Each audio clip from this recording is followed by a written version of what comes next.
Hi, my name is Connie Newt and my husband Tom Newt. And we've lived in San Marcos for 28 years at 542 Woods Drive.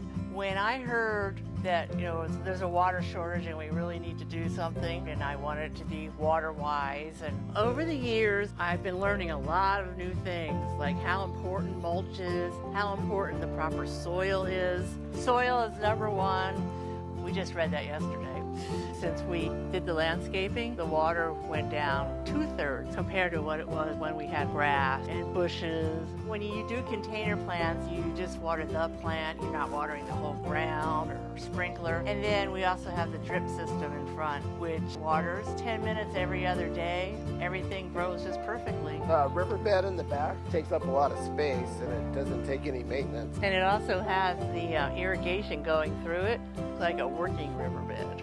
When I heard the Vallecitos Water District contest at the San Marcos Street Fair, my husband said, "Come here, they have a contest for people who love their yard and want to be water-wise." And I said, "Okay, that's us." We signed up. We also have gone down to Vallecitos Water District several times, and they have the most beautiful succulents. When I went in there to do something, the ladies were so nice, really, really nice. They just went out of their way, so it was really a nice experience. After it was all done, we are so proud of our water-wise yard and saving water.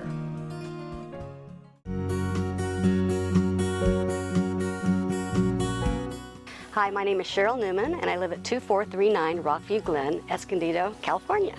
When we got notification that we needed to conserve water, we thought the biggest impact that we could make as an individual homeowner was to do sustainable landscaping. We know that this isn't a short-term thing that's happened, but we know that the drought is going to continue, and we know that the drought will always come back and that we'll always have this problem. In addition, when we had to start conserving, our grass started turning brown and it wasn't attractive anymore. We had our entire yard was grass. Everything from the house all the way down was grass, and we just felt like that was a waste for us. So we were hoping by doing this we could get a long-term solution to some of the problems that we have. I wanted to join this contest because since we've done this, I've had a lot of people come up and ask us what we've done, who did it for us, what our process was, what we thought. So the reason that we did this in the first place, we knew that there would be a great water savings when we got our bill each month. We've been able to see that already. We've been able to cut our bill down about probably 25%, and we know that this will gradually grow. We wanted this front area to be a little natural looking, so we chose boulders that are natural for around here. Then we wanted to complement it with different types of plants. And then on top of that, we put what's called bark rock. It's a little bit different than mulch. It's an actual rock itself, but it does look like bark. So we wanted to be able to take the area and we wanted to use it as an extension of our house and put the sustainable landscaping in front of that in order to enhance everything that we wanted to do.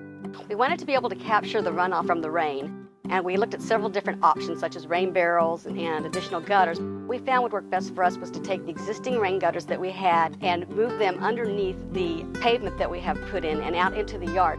So when it rains, it will actually come down, it will go underneath this courtyard that we have, and it will go out into the actual yard. And then the way we've designed it is the water and the moisture will retain. And so once it does rain, we go about 2 to 3 weeks without having to water again. We've inspired a lot of people. There are a lot of people up here that have started to make the same process. We felt like it would be a good thing to share this with other people. We're outdoor people to start with. We spend the majority of our time outside. We like to have a glass of wine on our courtyard. We like to read books. We like to entertain our neighbors. And we've met so many neighbors since we've done this. Our neighbors will walk up and ask us about our various plants. They'll ask us about the process that we went through. And we love sharing it with them because we hope that they too will take that and be able to do something to help conserve water. I'd like to thank Vallecitos Water District for providing me the opportunity to do this contest.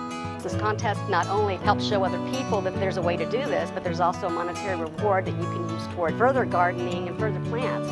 And I think that that's a huge benefit for anybody like myself who wants to continue this process and to continue to make the various parts of my yard sustainable.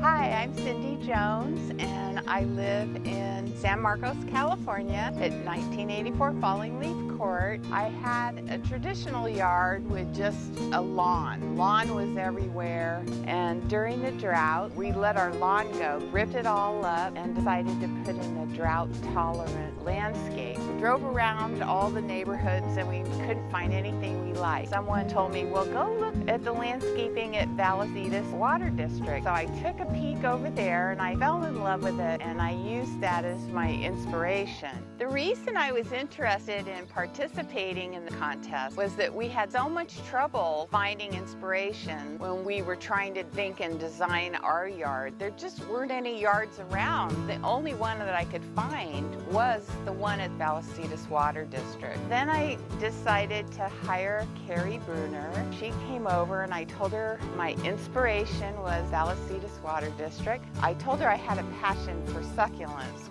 I kind of need a t-shirt that says it's not hoarding if it's succulents, because I really like succulents. Carrie designed the yard, and then we hired John Corning to come in and install the yard for us, and he's also an expert on California native landscaping. He suggested on the landscape design that we put in a rain chain. The rain chain goes to a hidden drain. Water actually drains up right into this dry riverbed. I like that idea of not just having the water go out to the street.